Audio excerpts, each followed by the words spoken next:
Push That Rock here with Simpson Math, talking about sequences. You might think of a sequence as a list of numbers, but a sequence is a mapping from the natural numbers to the real numbers. Now, what are the natural numbers? Well, they're 1, 2, 3, 4, 5, the counting numbers that we count with, 1, 2, 3, 4, 5. And the real numbers are all the numbers you're used to thinking about on a number line. So when we see this sequence here, we're thinking of it as a mapping from 1 went to 4, because this is the first position. 2 went to 7, it mapped to 7. 3 mapped to 10, because it's in the third position. So this is the fourth position, so that means 13 is the output for when 4 is the input. And I'm using the natural numbers, but if you were taking this class and it was only on sequences, we would say that the domain is some subset of the integers. So we might start at 0, so it would be the whole numbers, or we might start even at -2. And we may even do that in this class, but if it doesn't say otherwise, assume that we started at 1, 2, 3. So this is the first, second, third, fourth. So unless it says otherwise, we're going to assume the domain is the natural numbers and the output is the real numbers. Now, these are just whole number outputs, so we didn't get all the real numbers with that. But we could have had this sequence here, and so forth and so on. Or we could have, so we ended up getting some rational numbers like fractions. We could have had this sequence. So here, these are not even rational numbers. These are irrational numbers. So all of these are sequences. We could write the general form of these sequences. This general form is, notice that it's going up 3 each time. So the slope is 3. I rise 3 when I go over 1. So it's 3 n. We use n as the input. We're supposed to have an mx plus b because it's rising by 3 every time. So it must be linear. So I need a b, but wait, I don't have a 0 term. So I just think, what would if I put 1 right here, I need it to map to 4. So clearly I need to add 1, because if I put a 1 here, 3 times 1 is 3, plus 1 would give me the 4. So that would be the general term. What about for this one? Well, this just seems to be the reciprocals. 1, 1/2, 1/3. So it's the reciprocal of the nth term. So the fourth reciprocal is 1/4. The third reciprocal is 1/3, so forth. What about this one? If I guess maybe I should have called these different names. But let's call this one G. Let's see. Well, it just seems to be e to the nth power. So e to the first power gives me e to the second power gives me e to the second, e to the third, and so forth. So there's the formula. So these are sequences. They're functions that map the natural numbers to the real numbers. And we want to talk about 2 special types of sequences especially. So let's do that now. Let's talk about 2 special types of sequences. Let's think about, first of all, an arithmetic sequence, like this one.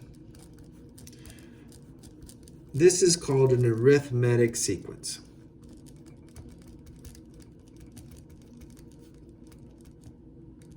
But an arithmetic sequence is just kind of code for linear, okay? Because look, it's going down by 4. You know, when the x value, the input values change by 1, from 1 to 2, and then from 2 to 3. The outputs change by 4, going down every time. So the formula should have a -4 as the slope, because we're going down by 4 every time, times the x, but our x is n for, for natural number or for just number. And then we need to add in the y-intercept, but the y-intercept is not here because this is the first term, not the 0th term. But just think of kind of a ghost term. If 1 is mapping to 24, 2 is mapping to 20, and so forth and so on, what would 0 have mapped to? Wouldn't there be a ghost term here that's 28? And so you know it's going to be 28. And sure enough, if I put 1 in here, -4 times 1 is -4 plus 28 gives me the 24 for my first term. So that's pretty easy to do. You know it's arithmetic when you have this slope, but the slope is called something different here. It's called the common difference.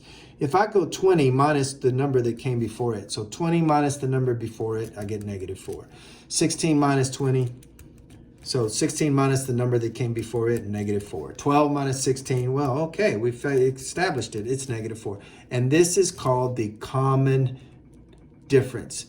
In other words, I found the difference of a term and the number before it, and I always get the same thing in common. Therefore, it's called the common difference. Well, you can just think of it as the slope in a line, okay? That's all it is. Oh, sorry.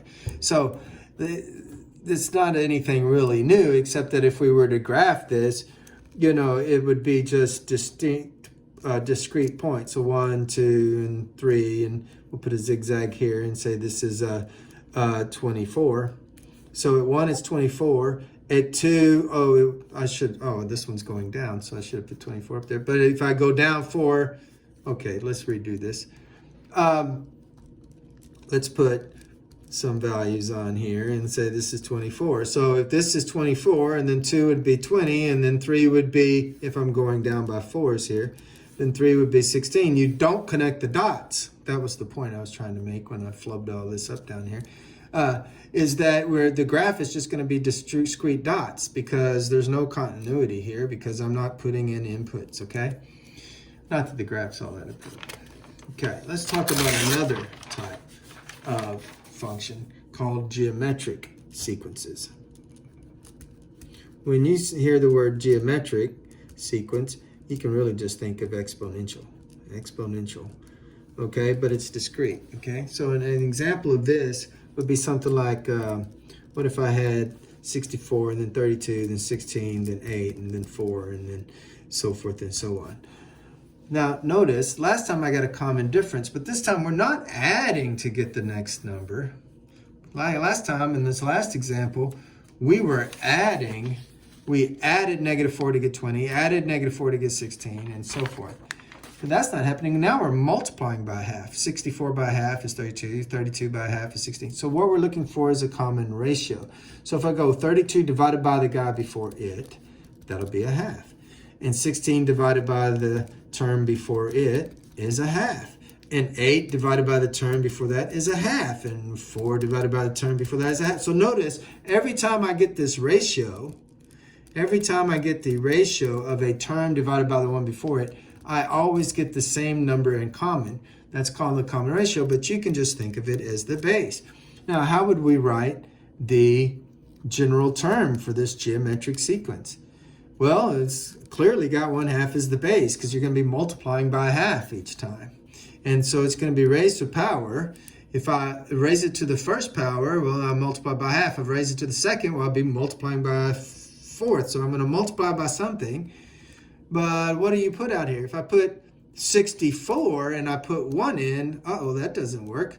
If I put in a 1, I'm actually going to get a half of 64, which is the second one. Oh, but what if I did this? If I put in 1 now, that becomes 0, and 1/2 to the 0 is 1, and I get 64. Another thing you could do is look for that ghost term. So you could use the 1/2 to the n, that'd be fine, and then look for the ghost term. Well, this is the 1 maps to 64, 2 maps to 32, and so forth and so on. What did 0 map to then? What was 0? Oh, well, it must have been 128 that got cut in half to 64, and you could put 128 here. Now, if I gave this sequence without any of this instruction to 5 smart students, they might give me 5 formulas that work. There's a lot of ways to write this, but in general, what you're going to have is the base raised to some expression of n. That's how you do geometric sequences. So arithmetic sequences, you add to get each next term. Geometric sequences, you multiply to get each next term. And sequences are mappings from the natural numbers to the real numbers, or from some subset of the integers to the real numbers. Math made simple, it's Simpson Math.